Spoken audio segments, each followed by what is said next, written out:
I bought this poor Serisa bonsai in one of the big box stores in an attempt to revive it. In the month since I got it, it did gain some new growth, but it's still not doing very well. I believe it's because of the soil it's potted in, which does not drain water very well. This is why I decided to perform an emergency repot to get it out of this bad soil. If this is your first time on the Odd Bonsai channel, I'm Stefan, and today I will repot and clean up this Serisa foetida bonsai. If you would like to see more videos like this one, please consider subscribing and don't forget to click the bell icon to get notified on new uploads. This Serisa bonsai was in an even worse state when I first saw it, but there is something about this trunk that I liked, so I decided to give it a chance. I must admit the price tag simplified my decision since I got it for next to nothing. It has a lot of dead sections as you can see, and it's planted too high up in the pot. However, the main issue is the soil type, which is 100% grounded coconut coir, which just holds too much water. So without further ado, let's start repotting this Serisa bonsai. I noticed that it doesn't sit firmly in the pot since I bought it, so it's obvious that it was just thrown in this pot at the nursery and then sent out to be sold. I'm using this plastic stick to loosen the roots and clean up as much of this soil as I can. You can use a bamboo chopstick or any other replacement as long as it doesn't have a sharp edge or pointy head that could damage the roots. I would avoid using a root rake on plants sensitive to root work as the Serisa is, since a rake is most likely to rip some of the roots off. This coconut coir is great for maintaining humidity for long periods of time, and that's why it is used as a preferred potting medium for many store-bought plants. It assures that the plant roots will be kept moist while the plant is on its way for many days from the nursery to the store. So many plants, bonsai included, get irreparable damage to their roots as a result of this practice even before they are bought. Those that are bought in time can suffer the same fate if the soil used for transport is not replaced with soil suitable for the plant. Now in our case we have a Serisa foetida, or Serisa japonica if we call it by its current scientific name. Serisa is notoriously fussy about its watering requirements. If you water it too much, it will start dropping its leaves. When this happens, most people panic and give it even more water, so the roots will eventually rot and the Serisa dies. Give it too little water and it will wither and die as well. This coconut coir keeps the roots wet and not just moist as the Serisa prefers, and I believe this is the main reason for its current state. I just hope there is no extensive root damage. There's a stub here from the original cutting which probably kept the tree so high in the pot as it was. The roots of a Serisa should never be left to dry out, so don't forget to spray them to keep them from drying up. I finished removing the soil and then I went on and washed the remaining soil as much as I could. There are no signs of root rot yet, but I'll have to do a careful root inspection to make sure. First, let's see how it fits in the pot. There's a root here that keeps him from getting lower in the pot, so I'll have to cut that off to get it lower in the pot.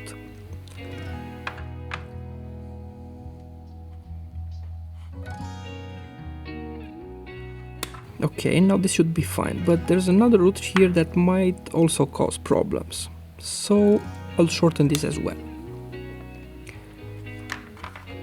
And there's another one here. I'm checking to see where the feeder roots come from, as I don't want to cut too many of those.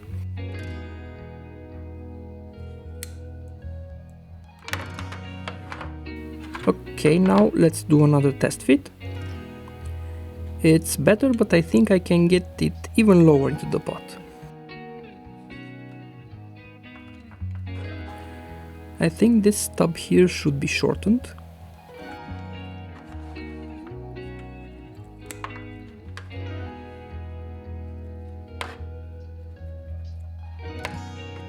Next, I'll inspect the remaining roots and see if there is something else that needs cleaning. While I'm tempted to do some corrective work on the roots, I will try to keep it to a minimum. I'm just trying to get to the inside of the root mass here where there's some old soil left. I managed to nibble my way to get underneath the trunk, and there is still some soil left here and even some clay dirt, which has to be removed. Alright, let's do another test fit. Yes, it's definitely sitting better in the pot now. I will wash the roots one more time and proceed with the potting. Let's position the tree in the pot and arrange the roots a bit. More root work is definitely required to build a nice nebari, but that will be done in the future once the tree recovers. I am using an inorganic mix of 1/3 perlite, 1/3 vermiculite and 1/3 pumice.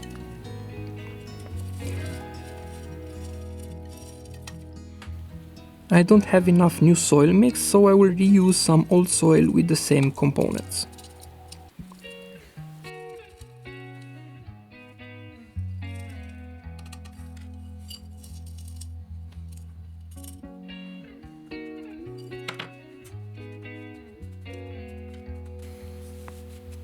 Now I will have to remove all the air pockets and get the soil nicely tucked in around the roots. And I'm using the same plastic stick for this. This is an important step, especially for shohin sized or smaller trees, since the pots are very small and there is less space for the soil to properly fill the empty spaces by itself. If you skip this step, you might have later problems with moisture retention and even fungus.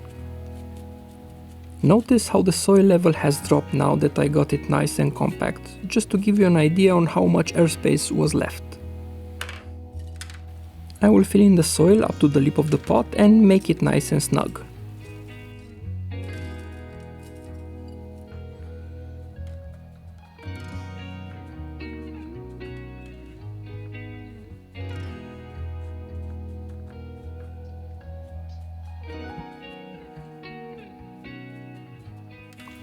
Now it's time to water this soil thoroughly. Notice how nice and clean the soil gets after watering. The next thing to do is clear all the dead branches, and I will start from here. I only intend to remove the dead sections to clear the canopy and let in more light for new foliage to develop. To avoid removing live branches, I'm cutting dead sections a little at a time until I get to a living section. You can easily recognize living branches by the green cambium layer found right beneath the bark once you cut them, if you look in the cut section.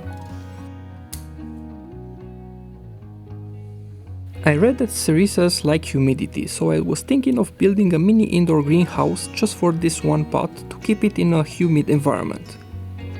I would love to find out how other people provide humidity for their cerisas, so if you have a cerisa, leave a comment and tell me if you're keeping it inside the greenhouse or not. I got the small branches all cleaned up now, some final cleanup is in order. First, I remove all the dead leaves left in the tree and on the soil surface.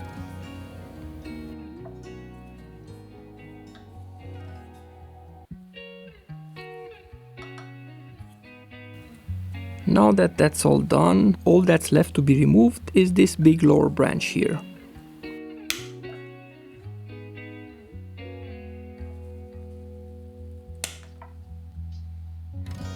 And finally, I'll clean up the loose bark on the trunk with this plastic brush.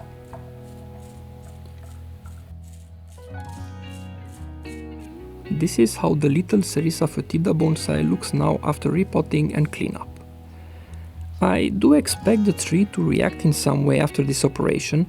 As I said, Cerisa is a fussy species, so it may get yellow leaves or even drop all its leaves, but I really hope it will recover. It's been a week since I repotted the Cerisa bonsai, and here is how it looks now. As I expected, some leaves got yellow and some young shoots died back about 2 days after the repot, but it still looks lively and I even got some new leaves here. While it's not out of the woods yet, it looks like it wants to pull through, so I'm hopeful. There will be an update on this Cerisa bonsai, so stay tuned. This was all for this video, thank you for watching and see you in the next one.